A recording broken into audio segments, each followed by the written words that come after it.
Bom, então vamos lá, né? Hoje a segunda parte da lei de drogas, nós paramos exatamente nas figuras equiparadas ao tráfico de drogas. Que são figuras equiparadas?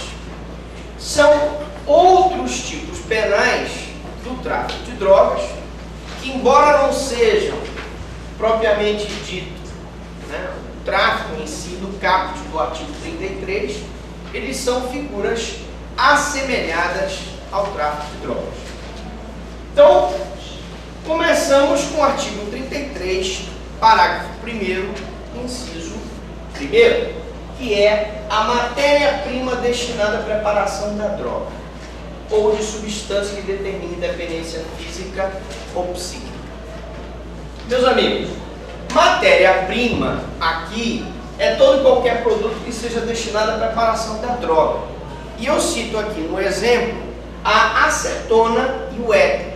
Não há dúvida nenhuma de que se uma pessoa estiver de posse de acetona e éter para ser misturado para produzir a cocaína, a jurisprudência entende que ele está em curso nesse inciso 1º, que é portar a matéria-prima para a produção de droga. Vejam que num primeiro momento ele não está traficando a droga, ele está apenas, através da matéria-prima, produzindo a droga. Mas a lei equipara essa conduta ao caput do artigo 33. Também nós falamos do inciso 2º do parágrafo 1º do artigo 33, que é o cultivo de planta destinada à produção de droga. O cultivo de planta destinada à produção de droga, quer seja na conduta semear, cultivar ou colher, é uma figura equiparada ao tráfico de drogas.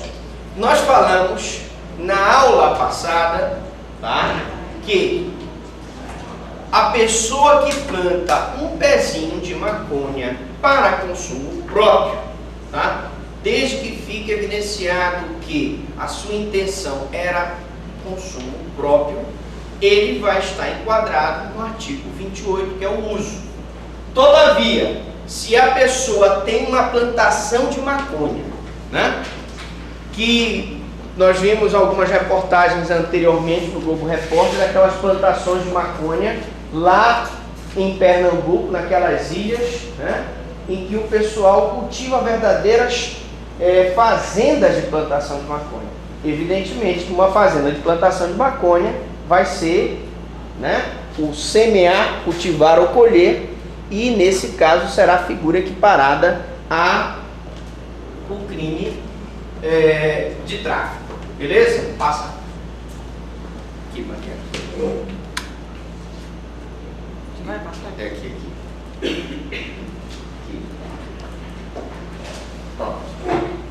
Bom, o artigo 33, parágrafo 1º, inciso 3º, fala da utilização de local para uso ou tráfico. Vejam, quando eu falo em utilização de local para o tráfico de drogas ou para o uso, eu estou falando de bem imóvel ou bem móvel.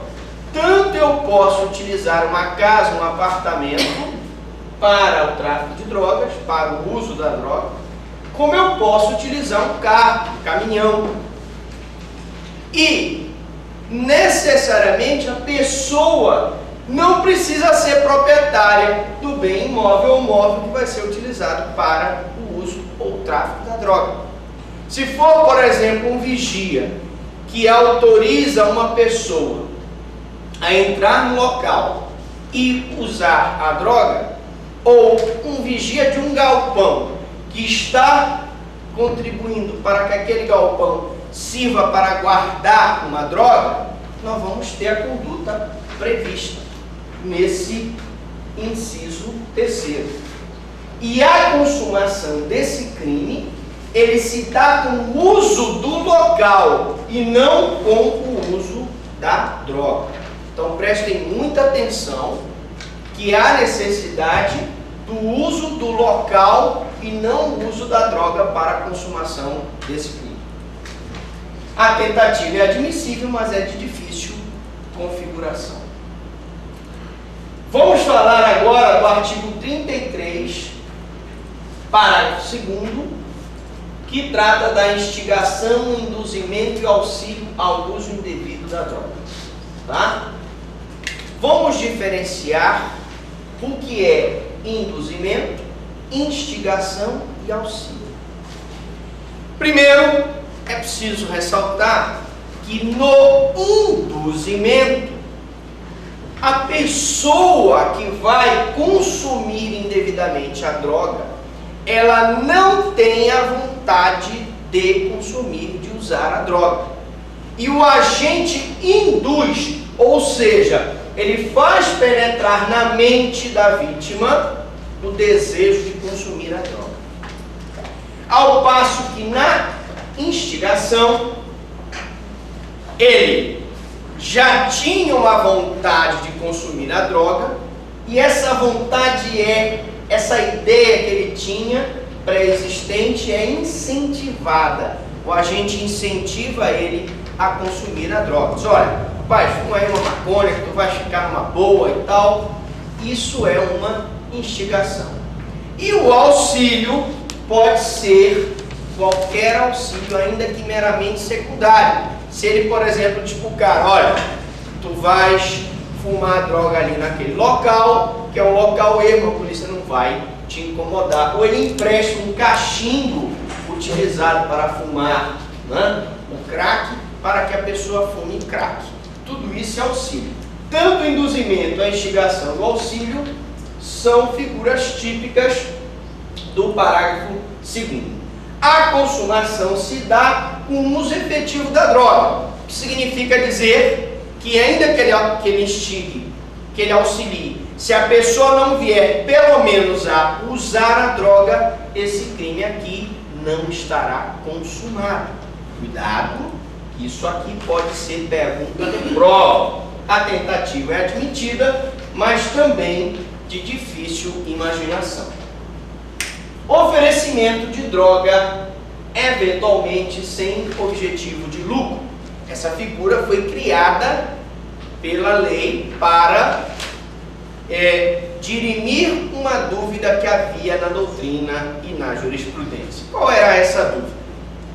Nós temos nessa conduta aqui uma diferença básica entre a conduta do tráfico. Nessa conduta aqui, trata-se de uma pessoa, tá, que oferece a droga eventualmente para os seus amigos sem objetivo de lucro.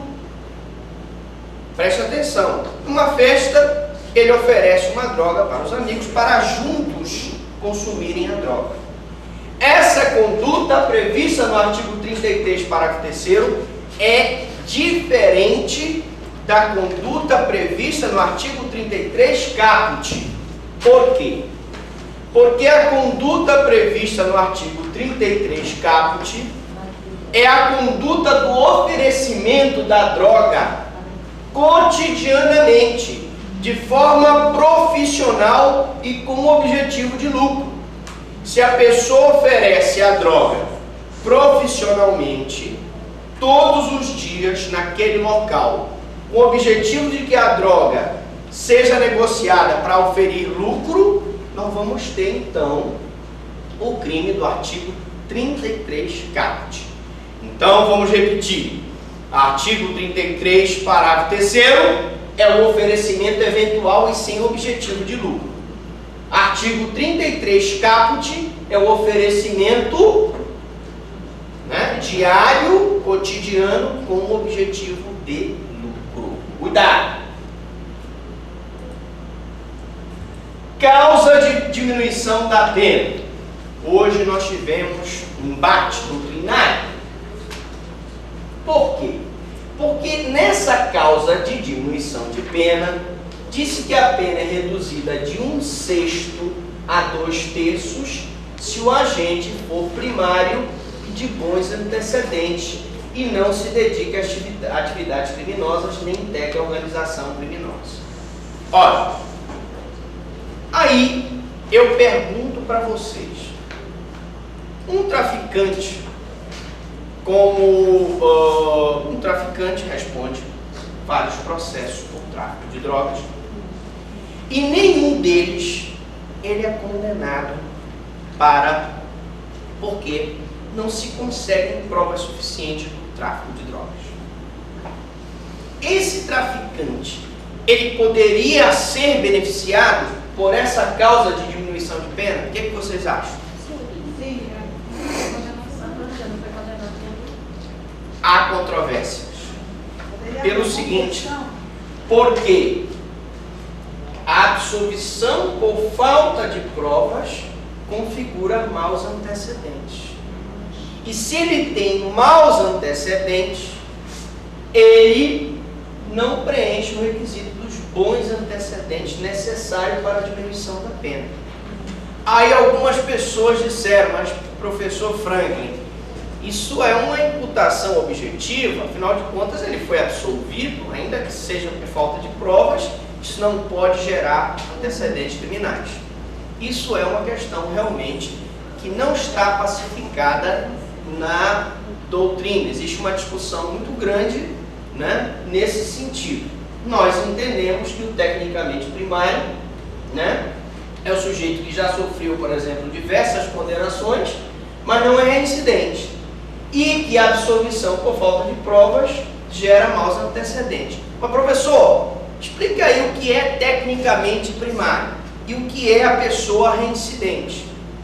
Para que a pessoa seja reincidente, é preciso que ele venha praticar um crime após uma sentença judicial transitada em julgado. Se ele tinha praticado um crime anterior a essa sentença transitada em julgado, que não havia sido descoberto, vamos supor, ele praticou um crime de maquinismo, nós vamos ver daqui a pouco. Ele tinha instrumentos para a produção de droga. Ninguém descobriu esse crime e depois ele foi condenado por tráfico de drogas do artigo 33. Posteriormente à condenação do tráfico de drogas, vem e se descobre que ele, na verdade, já tinha praticado anteriormente um crime de maquinismo. Ora, como esse crime que ele praticou é anterior à sentença transitada em julgado do tráfico de drogas, infelizmente, na condenação pelo maquinismo, ele vai ser tecnicamente primário. Professor, por quê? Porque para que ele fosse reincidente, o crime de maquinismo teria que ser cometido depois da sentença transitada em julgado. Então são coisas que o direito nos diz e muitas das vezes você não concorda, mas que é assim. Outra questão é que ele não pode participar de organização criminosa. E o que é organização criminosa? São grupos dedicados de maneira organizada a atividades delitivas, com estruturas hierárquicas elementares, normalmente dirigidas ao tráfico de drogas. Normalmente dirigidas ao tráfico, porque tem grupos que se dedicam ao sequestro, etc. Sequestro, lavagem de dinheiro, apropriação de bens da administração pública, etc. Agora sim, vamos falar do maquinismo. Até aqui tudo bem? O senhor está com sono, não está gostando da aula? Está meio ensonado? Sou eu? Está ensonado? Estou com sono, não estou gostando. Tá bom. Maquinismo, ou aparelho ou objeto destinado a fabricação, produção, preparação ou transformação de drogas. Se a pessoa possui instrumentos para a preparo da droga, evidentemente que ele vai estar enquadrado no maquinismo. Mas a primeira polêmica que eu quero levantar é o seguinte: não existe nenhuma lei penal, nenhuma lei extrapenal, muito menos uma portaria,